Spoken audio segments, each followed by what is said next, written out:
ತುಮಕೂರು ವಾಯ್ಸ್ಗೆ ಸ್ವಾಗತ ಸ್ನೇಹಿತರೆ. ಸಬ್ಸ್ಕ್ರೈಬ್ ಆಗಿಲ್ಲ ಅಂದ್ರೆ ಈಗಲೇ ಈ ಕೆಳಗೆ ಕಾಣುವ ಸಬ್ಸ್ಕ್ರೈಬ್ ಬಟನ್ಗೆ ಈಗಲೇ ಕ್ಲಿಕ್ ಮಾಡಿ. ನಾವು ಮಾಡುವ ವಿಡಿಯೋಗಳ ನೋಟಿಫಿಕೇಶನ್ಗಾಗಿ ಬೆಲ್ ಐಕಾನ್ ಅನ್ನು ಪ್ರೆಸ್ ಮಾಡೋದನ್ನ ಮರಿಬೇಡಿ. ನಾವು ಒಂದು KWDC ಅಂದರೆ ಕರ್ನಾಟಕ ವುಮೆನ್ ಡೆವಲಪ್ಮೆಂಟ್ ಕಾರ್ಪೊರೇಷನ್ ಇಂದ ನಮಗೆ 95 ಕೋಟಿ ರೂಪಾಯಿಗಳ ಅನುದಾನ ಕೊಟ್ಟಿದ್ದಾರೆ ಈ ವರ್ಷ ಬಜೆಟಲ್ಲಿ. ಅದಕ್ಕೆ ಹಿಂದಿನ ವರ್ಷ 4 ವರ್ಷಗಳ ಹಿಂದೆ 400 ಕೋಟಿ ರೂಪಾಯಿ ತನಕ ಇತ್ತು ಅಂತ ಹೇಳ್ತಾರೆ. ಈ ಕಳೆದ 2 ವರ್ಷಗಳಿಂದ ಏನು ಬಡ್ಜೆಟ್ ಇರಲಿಲ್ಲ ಅನ್ನೋ ಒಂದು ಮಾತನ್ನು ನನ್ನ ಗಮನ ತಗೊಂಬಂದಿದ್ದಾರೆ ಅಧಿಕಾರಿ ವರ್ಗ. ನಮ್ಮ ದೇಶದಲ್ಲಿ 2 ಸಿಸ್ಟಮ್, ಒಂದು ಬ್ಯೂರೋಕ್ರಸಿ, ಇನ್ನೊಂದು ಡೆಮೋಕ್ರಸಿ. ಅಧಿಕಾರ ವರ್ಗ ಒಂದು, ಜನಪ್ರತಿನಿಧಿಗಳು ಒಂದು ಕಡೆ ಇರ್ತೀವಿ. ಈ ಎರಡೂ ಸೇರಿ ಸೇವಾ ಮನೋಭಾವನೆ ಇದ್ದಾಗ ನಾವು ಜನಗಳನ್ನ ಸ್ಪಂದಿಸೋಕ್ಕಾಗತ್ತೆ ಅಷ್ಟೇ. ಅಧಿಕಾರ ವರ್ಗದವರು ಬೇಡ, ಜನಪ್ರತಿನಿಧಿಗಳು ಬೇಕು ಅಂದಾಗ ಕೆಲಸ ಆಗುತ್ತೆ. ಇಬ್ಬರೂ ಸೇರಿ ಬೇಕು ಅಂದಾಗ ಮಾತ್ರ ಕೆಲಸಗಳು ಸಾಮಾನ್ಯ ಜನಗಳಿಗೆ ಮುಟ್ಟುವಂಥ ಕಾರ್ಯಕ್ರಮಗಳು ಆಗುತ್ತೆ. ಸೊ ಹಾಗಾಗಿ ಇಲ್ಲೇನಾಗಿದೆ, ಈ ಬಾರಿ 95 ಕೋಟಿ ರೂಪಾಯಿ ನಮಗೆ ಬಡ್ಜೆಟನ್ನು ಕೊಟ್ಟಿದ್ದಾರೆ. ಆ 95 ಕೋಟಿ ರೂಪಾಯಿ 55 ಕೋಟಿ ರೂಪಾಯಿಗಳು ನಾವು KSFCಗೆ ಹಾಗೆ ವರ್ಗಾವಣೆ ಆಗುತ್ತೆ ಅಂತ ಹೇಳ್ತಾ ಇದ್ದಾರೆ. 55 ಕೋಟಿ ರೂಪಾಯಿ KSFCಗೆ ವರ್ಗಾವಣೆ ಆದರೆ 5 ಕೋಟಿ ರೂಪಾಯಿ ನಮಗೆ ಸ್ಯಾಲ್ರಿಗೆ ಹೋದರೆ ಉಳಿದಂಥದ್ದು ನಮಗೆ ಸಿಗೋದು ಇನ್ನು 35 ಕೋಟಿ ರೂಪಾಯಿ. ಆ 35 ಕೋಟಿ ರೂಪಾಯಿಲಿ 31 ಜಿಲ್ಲೆಗಳಿಗೂ ಕೂಡ ನಾವು ಎಲ್ಲ ಕಾರ್ಯಕ್ರಮಗಳು ಕೊಡಬೇಕು ಅಂದಾಗ ಭಾಳ ಕಷ್ಟ ಆಗುತ್ತೆ. ಇದೆಲ್ಲ ಏನಾಗ್ತಾ ಇದೆ, ಆ 55 ಕೋಟಿ ರೂಪಾಯಿ ನಮಗೇನು KSFC ಕಳಿಸ್ತಾ ಇದ್ದೀವಿ, ಅದು ಕೆಲವರೇ ಪಾಲಾಗ್ತಾ ಇದೆ. ಅದಕ್ಕೆ ಸಾಕಷ್ಟು ಉದಾಹರಣೆಗಳು ನಾನು ಕಣ್ಣಾರೆ ನೋಡಿರ್ತಕ್ಕಂಥ ಉದಾಹರಣೆಗಳು. KSFCಗೆ 55 ಕೋಟಿ ರೂಪಾಯಿ, ಅದನ್ನು ಬದಲಾಗಿ ನಾವು ನೇರವಾಗಿ ಜನಸಾಮಾನ್ಯ ಕಾರ್ಯಕ್ರಮಗಳು, ನಮ್ಮಲ್ಲಿರ್ತಕ್ಕಂಥ ಕಾರ್ಯಕ್ರಮಗಳು ಏನಿದೆ, ಚೇತನ ಇದೆ, ಧನಶ್ರೀ ಇದೆ, ಉದ್ಯೋಗಿನಿ ಇದೆ, ಈ ಥರ ಅನೇಕ ಸ್ಕೀಮ್ಸ್ ಎಲ್ಲ ನಮ್ಮಲ್ಲಿದೆ, ಸಮೃದ್ಧಿ ಇದೆ, ಈ ಥರ ಅನೇಕ ಸ್ಕೀಮ್ಗಳು ಏನಿದೆ, ಕೆಲವು ಕಿರುಸಾಲ ಯೋಜನೆ, ಇಂಥ ಸ್ಕೀಮೆಲ್ಲ ಕೆಲವೆಲ್ಲ ಬಿಟ್ಟು ಹೋಗಿದೆ. ಇದನ್ನೆಲ್ಲ ಮತ್ತೆ ಪ್ರಾರಂಭ ಮಾಡಿ ಇದನ್ನೆಲ್ಲ ಕೂಡ ಎಲ್ಲರಿಗೂ ತಲುಪೋ ರೀತಿಯಲ್ಲಿ ನಾವು ಮಾಡ್ಬೋದು. ಸಾಮಾನ್ಯವಾಗಿ 31 ಜಿಲ್ಲೆಗೆ ಕೂಡ 90 ಕೋಟಿ ರೂಪಾಯಿ ಅಂದರೆ ಖಂಡಿತ ನಾವು ಎಷ್ಟಾಗುತ್ತೋ ಅಷ್ಟು ಮ್ಯಾಕ್ಸಿಮಮ್ ನಾವು ರೀಚ್ ಮಾಡ್ಬೋದು. ಈ KSFCಗೆ ನಾವು ಕೊಡೋದ್ರಿಂದ ಏನಾಗ್ತಾ ಇದೆ, ಕೆಲವು ದೊಡ್ಡ ವ್ಯಕ್ತಿಗಳ ಸೂಟು ಬೂಟು ವ್ಯಕ್ತಿಗಳಿಗೆ ಪಾಲಾಗ್ತಾ ಇದೆ. ನಿಜವಾದ ಮಧ್ಯಮ ಮತ್ತು ಕೆಳವರ್ಗದವ್ರಿಗೆ ಇದು ಸಿಗೋದಕ್ಕೆ ಕಷ್ಟ ಆಗ್ತಾ ಇದೆ. ಇದನ್ನು ನಾನು ಸಾಕಷ್ಟು ಸಭೆಗಳಲ್ಲಿ ಕೂಡ ಮಾತನಾಡಿದ್ದೇನೆ. ಮತ್ತು ಸಂಬಂಧಪಟ್ಟ ಸಚಿವರ ಬಳಿ ನಾನು 1 ಗಂಟೆಗಳ ಕಾಲ ಅವ್ರ ಟೈಮ್ ತೆಗೆದುಕೊಂಡು ಅವ್ರಿಗೆ ಬಿಡಿಸಿ ಇದನ್ನೆಲ್ಲ ಹೇಳಿದ್ದೇವೆ. ಈ KSFC ಕೊಡೋದ್ರಿಂದ ನಮಗೆ ಬಹಳಷ್ಟು ಸಾಮಾನ್ಯ ಸ್ಕೀಮ್ಗಳಿಗೆ ತೊಂದರೆ ಆಗ್ತಾ ಇದೆ. ಅದನ್ನು KSFC ಕೊಡೋದು, ನಾವು ನೇರವಾಗಿ ಕೊಡೋದು ಮಾಡೋಣ ಅಂತ ನಾನು ಮಿನಿಸ್ಟ್ರ್ ಗಮನಕ್ಕೂ ತೊಗೊಂಬಂದಿದ್ದೀನಿ. ಸ್ವಲ್ಪ ಬದಲಾವಣೆ ಮಾಡಬೇಕಂತ ಅವರು ಕೂಡ ಮಾತನ್ನು ಹೇಳಿದ್ದಾರೆ. ಬದಲಾವಣೆ ಮಾಡ್ತಾರಂತ ನಂಬಿಕೆ ನನ್ನಲ್ಲಿದೆ. ಆ ಇರ್ತಕ್ಕಂಥ ಸ್ಕೀಮ್ಗಳು ಏನಿದೆ, ಇವತ್ತು ಹಲವಾರು ಸ್ಕೀಮ್ಗಳೇನಿದೆ, ಆ ಸ್ಕೀಮ್ಗಳನ್ನ ನಾವು DIಗಳು ಅವರೆಲ್ಲ ಇಂಟ್ರೆಸ್ಟ್ ಇದೆ. ಮತ್ತು CDPOಗಳು ಕೂಡ ಅಷ್ಟೇ. ನಾನು ನೋಡ್ತಾ ಇದ್ದೀನಿ, ನಾನು ಹೋಗೋದ ಸಭೆಗಳು ಎಲ್ಲ CDPOಗಳು ಭಾಳ ಅಚ್ಚುಕಟ್ಟಾಗಿ ಬರ್ತಾರೆ ಸರ್. ಬಂದು ಅವ್ರ ಸಮಸ್ಯೆಗಳು ಏನು ಆಲಿಸ್ತಾರೆ, ಮತ್ತು ಅವರಲ್ಲಿ ಆಗಿರೋದನ್ನು ಹೇಳ್ತಾರೆ. ಇನ್ನು ಏನು ಆಗಬೇಕು ಅನ್ನೋದ್ರ ಬಗ್ಗೆ ಕೂಡ ನಮಗೆ ಹೇಳ್ತಾರೆ. ನಾವು ಯಾರು ಕೂಡ ಮಾತನಾಡದೆ ನಡೀದೆ ಹುಡ್ತೀವಿ, ಮತ್ತು ಮಾತನಾಡದೆ ನಡೀದೆ ಹೊಟ್ಟೋಗ್ತೀವಿ. ಮಧ್ಯದಲ್ಲಿ ಸ್ವಲ್ಪ ದಿನ ನಡೀತೀವಿ, ಸ್ವಲ್ಪ ದಿನ ಮಾತಾಡ್ತೀವಿ. ಅಷ್ಟರಲ್ಲೇ ನಾವು ಸಿಕ್ಕಿರ್ತಕ್ಕಂಥ ಜವಾಬ್ದಾರಿ ಏನಿದೆ, ಅದು ಪ್ರಾಮಾಣಿಕವಾಗಿ ಮಾಡುವಂಥ ಮನೋಭಾವನೆ ಎಲ್ಲರಲ್ಲೂ ಕೂಡ ಬರಬೇಕು. ಅದು ಬಂದಾಗ ಎಲ್ಲ ಟಾರ್ಗೆಟ್ಗಳು ಸಾಮಾನ್ಯ ವರ್ಗದವ್ರಿಗೆ, ಎಷ್ಟೋ ಜನ DI ಆಫೀಸ್ ಅಂದರೆ ಗೊತ್ತಿರಲ್ಲ, ತುಂಬ ಕಷ್ಟದಲ್ಲಿರ್ತಾರೆ. ನಾನು ದೇವನಹಳ್ಳಿ, ಚಿಕ್ಕಬಳ್ಳಾಪುರ ಎಷ್ಟು ಜಾಗದಲ್ಲಿ ವಿಸಿಟ್ ಮಾಡಿದ್ದೀನಿ. ಆ ಘಟಕಗಳು 30,000 ರೂಪಾಯಿ ಕೊಟ್ಟಿದ್ದಾರೆ ಸರ್. ಟೈಲರಿಂಗ್ ಮಿಷಿನ್ ಇಟ್ಕೊಂಡು ದಮನಿದ ಮಹಿಳೆ ಒಂದು ದಿನಕ್ಕೆ 25-30 ನೈಟಿ ಹೊಲಿದು ಆ ಕುಟುಂಬನ ಸಾಕ್ತಾ ಇದ್ದಾಳೆ.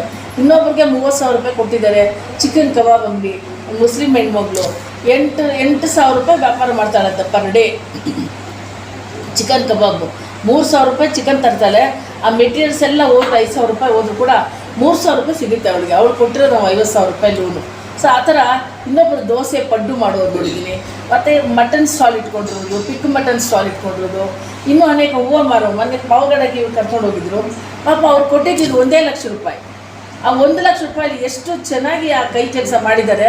ಅವ್ರಿಗೆ ಇನ್ನೂ ಸಹಾಯ ಬೇಕು, ಸ್ವಲ್ಪ ಬಟ್ಟೆ ಎಲ್ಲ ಹೋಲ್ಸೇಲ್ ತೊಗೋಬೇಕು, ಇನ್ನೊಂದು ಸಲ ನಮ್ಗೆ 2 ಲಕ್ಷ ಸಹಾಯ ಮಾಡಿ ಅಂತಾರೆ. ನಮ್ಮಲ್ಲಿ ಮಾಡೋಕ್ಕೆ ಎಲ್ಲಿದೆ, ಎಲ್ಲ ದೊಡ್ಡವ್ರ ಪಾಲು ಹೋಗ್ತಾ ಇದೆ. ನಾವು ಕಣ್ಣಲ್ಲಿ ನೋಡಿರೋದು 70 ಲಕ್ಷ ಕೊಟ್ಟವ್ರಿಗೆ ಮತ್ತೆ ಕರೆದು ಇನ್ನು 40 ಲಕ್ಷ ಕೊಡ್ತಾರೆ ಬ್ಯಾಂಕಲ್ಲಿ. 10% KWDC ದುಡ್ಡು ಕೊಡ್ತಾ ಇದೆ ಅವ್ರಿಗೆ. ಈ ದೊಡ್ಡವ್ರ ಪಾಲು ಹೋಗುತ್ತೆ. ಅವ್ರಿಗೆ ನಿಜವಾದ ನಮ್ಮ DIಗಳು ಹಳ್ಳಿಗೆ ಹೋಗಬೇಕು. ನಿಜವಾದ ಬಡವರು ಯಾರಿದ್ದಾರೆ, ಕಾಯಕ ಯಾರು ಮಾಡ್ತಾರೆ ಅವ್ರಿಗೆ ಕೊಡಿ. ಯಾರು ರೆಕಮೆಂಡೇಶನ್ ಕೇರ್ ಮಾಡೋಕ್ಕೆ ಹೋಗ್ಬೇಡಿ, ಯಾರು ಹೇಳಿದ್ರು ಕೇರ್ ಮಾಡೋಕ್ಕೆ ಹೋಗ್ಬೇಡಿ. ಕಾಯಕ ಯಾರ ಅವಶ್ಯಕತೆ ಯಾರಿಗಿದೆ ಅಮ್ಮ ಅವ್ರು ಕೊಟ್ಟಾಗ ಅವರಿಂದ ಒಂದು 10 ಜನಕ್ಕೆ ಅವತ್ತು ಕರ್ಕೊಂಡು ಹೋಗಿದ್ದರು ಹೂವು ದಿಂಡಿಗಳು ಮಾಡೋ ಇದಕ್ಕೆ ಘಟಕಕ್ಕೆ. ಆ ಯೂನಿಟ್ಗೆ ಹೋದಾಗ ಅಲ್ಲಿ ಒಂದು ಆಗ್ತಾ, ಹಾಗಾಗಿ ಕೆಲವು ಅಧಿಕಾರ ವರ್ಗದವರು ಇರ್ತಕ್ಕಂಥ ಟಾರ್ಗೆಟ್ ಏನಿದೆ ಅದು ನಿಜವಾಗ್ಲೂ ಅವ್ರನ್ನ ಮುಟ್ಟಿಸ್ಬೇಕು ಅಂತ ಕೆಲವರು ಅಧಿಕಾರ ವರ್ಗದವ್ರಿಗಿದೆ. ಕೆಲಸ ಮಾಡಿದ್ರೂ ನಮಗೆ ಸಂಬಳ ಬರುತ್ತೆ, ಕೆಲಸ ಮಾಡದೇ ಇದ್ರೂ ಸಂಬಳ ಬರುತ್ತೆ ಅನ್ನೋ ಭಾವನೆ ಕೆಲವರು ಅಧಿಕಾರಿಗಳಲ್ಲಿ ಇರುತ್ತೆ.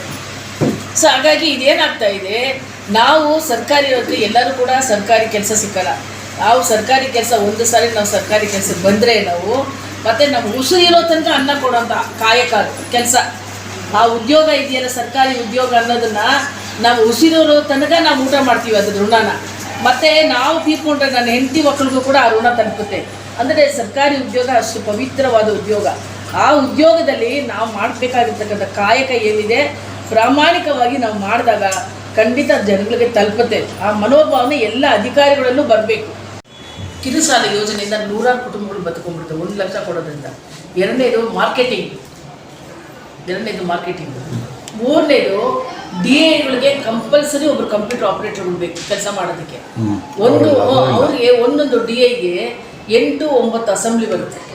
ಅಷ್ಟು MLA ಮನೆಗಳಿಗೂ ಹೋಗ್ಬೇಕು, ಆ ಟಾರ್ಗೆಟ್ ತೊಗೊಂಡ್ಬರ್ಬೇಕು. ಒಂದೊಂದು MLA ಮನೆಗೆ 10 ಸರಿ ಹೋಗಬೇಕು, PS ಭೇಟಿ ಮಾಡಬೇಕು, ಭಾಳ ಕಷ್ಟ ಆಗುತ್ತೆ. ಅವ್ರಿಗೆ ಕಂಪಲ್ಸರಿ ಒಬ್ಬರು ಕಂಪ್ಯೂಟರ್ ಆಪರೇಟರ್ ಕೊಡಬೇಕು ಅಂತೇಳಿ. 4ನೇದು ಅನುದಾನ. 4 ಜನ ಇದ್ರು, ಈಗ ಒಬ್ಬರು ಇಲ್ಲ. 4ನೇದು ಅನುದಾನ ಜಾಸ್ತಿ ಬೇಕು. 5ನೇದು KSFಯಿಂದ ತೆಗೆದಾಕಬೇಕು. KSಯಿಂದ ನಿಜವಾದ ಬಡವರಿಗೆ ಉಪಯೋಗ ಆಗ್ತಾ ಇಲ್ಲ. ಎಲ್ಲ ಬರೀ ದುಡ್ಡಿರೋರಿಗೆ ದುಡ್ಡು ಹೋಗ್ತಾ ಇದೆ, ದುಡ್ಡಿರೋರಿಗೆ ದುಡ್ಡು ಕೊಡ್ತಾ ಇದ್ದಾರೆ. ಉದಾಹರಣೆಗೆ ಮೊನ್ನೆ ಚಿಕ್ಕಬಳ್ಳಾಪುರದಲ್ಲಿ ಮಂಜುಳಾ ನೇತ್ರಾಲಯ ಅಂತ ನಾನು ಹೋಗಿದ್ದೀವಿ, ಒಂದು ಘಟಕ. ಅಲ್ಲಿ ನೋಡಿದ್ರೆ ಆ ಎಮ್ಮನಿಗೆ ಗೊತ್ತಿಲ್ಲ 10% ಇಂಟ್ರೆಸ್ಟು ನಮ್ಮ ವುಮೆನ್ ಡೆವಲಪ್ಮೆಂಟ್ ಕಾರ್ಪೊರೇಷನ್ ಕೊಡ್ತಾ ಇದ್ವಿ. ಆ ಎಮ್ಮ ಹೇಳ್ತಾರೆ I do not know that ಅಂತಾರೆ ಅಮ್ಮ. I do not know how much you took ಅಂತ. ನಾನು 1,10,00,000 ತೊಗೊಂಡಿದ್ದೀನಿ, ಫಸ್ಟ್ 70 ಲಕ್ಷ ತೊಗೊಂಡಿದ್ದಾರೆ, 2ನೇ ಸರಿ 40 ಲಕ್ಷ ತೊಗೊಂಡಿದ್ದಾರೆ. ಅವ್ರಿಗೆ 10% ಇಂಟ್ರೆಸ್ಟು WDCಯಿಂದ ಕೊಡ್ತಾ ಇದ್ದೀವಿ, ಅದು ಗೊತ್ತಿಲ್ಲ. I do not know that ಅಂತ ಎಮ್ಮ ಎಜುಕೇಟೆಡು. ನಿಲ್ಲಿಸ್ಬೇಕು. ಏನು ನಿಲ್ಸೋಕ್ಕಾಗುತ್ತೆ? ಸರ್ಕಾರದಿಂದ KSFC ಮಾಡಿದ್ರೆ ಅದು ಬದಲಾವಣೆ ಆಗಬೇಕು, ಅಮೆಂಡ್ಮೆಂಟ್ ಆಗಬೇಕಂತೆ. ಅದೇನು ಅಮೆಂಡ್ಮೆಂಟ್ ಮಾಡಿ ಅದು ಚೇಂಜ್ ಮಾಡಬೇಕಂತೆ. ಸಂಬಂಧಪಟ್ಟ ಸಚಿವರ ಗಮನಕ್ಕೆ ಇಷ್ಟು ತಂದಿದ್ದೀನಿ ಸರ್. ಪ್ರಮುಖ ಬೇಡಿಕೆಗಳು ಇಲ್ಲಿ ಬಂದಿಲ್ಲ ಅಷ್ಟೇ. ಎಲ್ಲ ಜಿಲ್ಲೆ, ಚಿಕ್ಕಬಳ್ಳಾಪುರದಲ್ಲಿ ಕೂಡ ಬ್ಯಾಂಕ್ ಅಧಿಕಾರಿಗಳು ಬಂದಿದ್ದರು, ಎಲ್ಲ ಜಿಲ್ಲೆನಲ್ಲೂ ಬ್ಯಾಂಕ್ ಅಧಿಕಾರಿಗಳು ಬಂದಿದ್ರು. ಅವ್ರ ಹತ್ರ ನೇರವಾಗಿ ಮಾತಾಡಿದ್ದೀವಿ. ಮತ್ತು ಅವರು ಕೊಡ್ತಾ ಗೊತ್ತಿಲ್ಲ ಅನ್ಸುತ್ತೆ ಇದೆ. ಅದಕ್ಕೆ ಸರ್ಕಾರ ದೊಡ್ಡ ಮನಸ್ಸು ಮಾಡಿ ಸ್ವಲ್ಪ ಜಾಸ್ತಿ ಅನುದಾನ ಕೊಡಬೇಕು. ಮೊದಲು ನಮ್ಮನೆ ಕ್ಲೋಸ್ ಮಾಡಿಬಿಡ್ಬೇಕು ಅಂತ ರೆಕಮೆಂಡ್ ಮಾಡ್ಬಿಡ್ತಾರೆ. ಯಾರೋ ಒಬ್ಬ ಪುಣ್ಯಾತ್ರ ಮೊದಲಿದ್ದವ್ರು ಯಾರೋ KS ಹೇಳಾಗ್ಬಿಟ್ಟು ನಿಗಮನೇ ಬೇಡ ಅಂತ. ನಿಗಮದಿಂದ ಎಷ್ಟು ಜನ ಹೆಣ್ಣುಮಕ್ಕಳು ಬೇಕು ಸರ್, ಇಲ್ಲ ಬೇಕು ಸರ್. ಹೋರಾಟ ಮಾಡ್ತಾ ಇರೋದು. ಈಗ ನಾನು ಜೂನ್ 15ನೇ ತಾರೀಕಿಂದ ಚಾರ್ಜ್ ತಗೊಂಡಿದ್ದು. ಇವತ್ತು ನಾಡಿದ್ದಕ್ಕೆ ಅದು ಒಂದು 2 ತಿಂಗಳಾಯ್ತು. ನಾನು 8 ಜಿಲ್ಲೆ ಮಾಡಿದ್ದೀನಿ, ಇದು 9ನೇ ಜಿಲ್ಲೆ ವಿಸಿಟ್ ಮಾಡ್ತಾ ಇದ್ದೀನಿ ಸರ್. ನನಗೆ ಇಂಟ್ರೆಸ್ಟ್ ಇದೆ. ನಿಜವಾದ ಯಾರು ದಮನಿ ತೆರೀತಾರೆ, ಆ ಧ್ವನಿ ಇಲ್ಲದವ್ರಿಗೆ, ಇಂಥ TG ಹುಡುಗರಿಗೆಲ್ಲ ಸಹಾಯ ಮಾಡಬೇಕು ಅಂತ. ಇವಾಗ ನಾವು ಬಂದಿದ್ದ ಕೂಡಲೇ ಆ್ಯಪ್ ಮಾಡಿ ಗೃಹಲಕ್ಷ್ಮಿ ಎಲ್ಲ TGಗಳು ತಲುಪೋದನ್ನು ಮಾಡಿದ್ವಿ. ಅನ್ನಭಾಗ್ಯ ಮುನಿಯಪ್ಪ ಅವ್ರ ಹತ್ರ ಮಾತಾಡಿದ್ವಿ.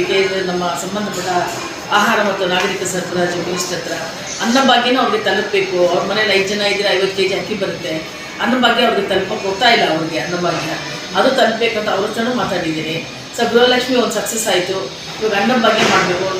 ಶಕ್ತಿ ಯೋಜನೆ ಕ್ಲಿಯರ್ ಆಯ್ತು.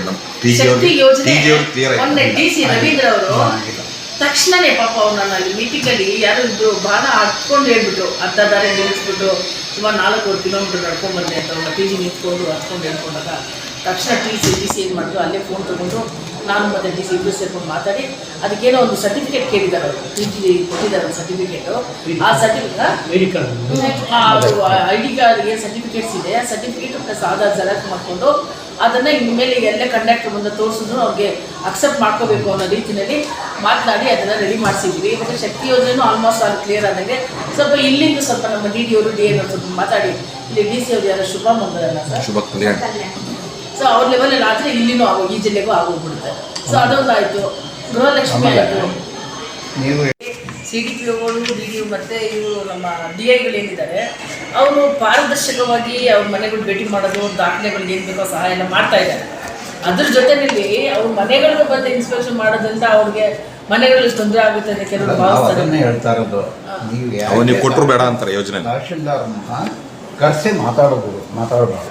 ಯಾಕಂದ್ರೆ ನೀವು ಅಧ್ಯಕ್ಷರಾಗಿ ತಹಸೀಲ್ದಾರ್ಗಿಂತ ಡಿ ನಮ್ಮ DA ಲೆವೆಲ್ ಮಾಡೋದೇ ಉತ್ತಮ ಅಂತ ಸರ್. ಅಲ್ಲ ಕಮಿಟಿ ಇದೆಯಲ್ಲ, ಯಾರು MLA ಕಮಿಟಿ ಅಂತ ಏನಾಗಿದೆ, MLA ಕಮಿಟಿ ಅಂದರೆ DC ಡಿಸೈಡ್ ಮಾಡೋದೇ ಬೇರೆ ಇರುತ್ತೆ. ಬಟ್ MLA ಕಡೆಯಿಂದ ಒಂದು MLAಗೆ ಇಷ್ಟಿಷ್ಟು ಕೊಟ್ಟಿರ್ತಾರೆ, ಇಷ್ಟಿಷ್ಟು ಟಾರ್ಗೆಟ್ಗಳು ಕೊಟ್ಟಿರ್ತಾರೆ. ಆ MLAಗಳು ಪಾಪ ಅವ್ರು ಒಂದು MLAಗೆ 4 ಜನ ಕೊಟ್ಟರೆ ಅವ್ರು ಯಾರಿಗಂತ ರೆಕಮೆಂಡ್ ಮಾಡ್ತಾರೆ? 40 ಜನ ಕೊಟ್ಟರೆ 10 ಜನ ಕಾರ್ಯಕರ್ತರು ಕೊಡ್ಬೋದು, 30 ಜನ ಹೊರಡೋರು ಕೊಡ್ಬೋದು. 4 ಕೊಟ್ಟರೆ ಯಾರು ಕಾರ್ಯಕರ್ತರು ಕೊಡ್ತಾರೋ ಅವರು ದುಡ್ದವ್ರು ಕೊಡ್ತಾರ ಅಥವಾ ಕನ್ಸಲ್ಟೆನ್ಸಿ ಕೊಡ್ತಾರ, ಕಷ್ಟ ಆಗುತ್ತೆ. ಇದು ಒಟ್ಟಾರೆ ಹೇಳ್ಬೇಕಂದ್ರೆ ಪರ್ಟಿಕ್ಯುಲರ್ ಈ ಕಮ್ಯುನಿಟಿಗೆ ನೀವು ಸರ್ಕಾರ ಮಾಡ್ತಿಂದಾನೆ ಇಷ್ಟು % ಅಂತೇಳಿ ರಿಸರ್ವ್ ಮಾಡಿ ಮಾಡಬೇಕು. ಆ ಹೆಡ್ಡಲ್ಲಿ ಮಾಡ್ಕೊಂಡು ಬಂದರೆ ಇವ್ರಿಗೆಲ್ಲ ಹೆಲ್ಪ್ ಆಗುತ್ತೆ. ಇಲ್ಲಾಂದ್ರೆ ಏನಾಗ್ತದೆ, ಬೇರೆಯವರೆಲ್ಲ ಬಾಚ್ಕೊಂಡು ಹೋಗ್ಬೇಕು. ಆಮೇಲೆ ಅನುದಾನ ಭಾಳ ಕಡಿಮೆ ಇದೆ. 95 ಕೋಟಿ ಅನುದಾನ, 55 ಕೋಟಿ KSFCಗೆ ಹೋಗುತ್ತೆ ಬಡ್ಡಿಗೆ. ಇನ್ನು ಉಳಿದಂಥ 35 ಕೋಟಿ 5 ಕೋಟಿ ಬಡ್ಡಿ ಸ್ಯಾಲ್ರಿಗೆ ಹೋಗುತ್ತೆ. ಈ 35 ಕೋಟಿನ 31 ಜಿಲ್ಲೆಗೂ ಕೊಡಬೇಕಂದ್ರೆ ತುಂಬ ಕಷ್ಟ ಸಾಧ್ಯ. ಅನುದಾನ ಹೆಚ್ಚು ಬೇಕು.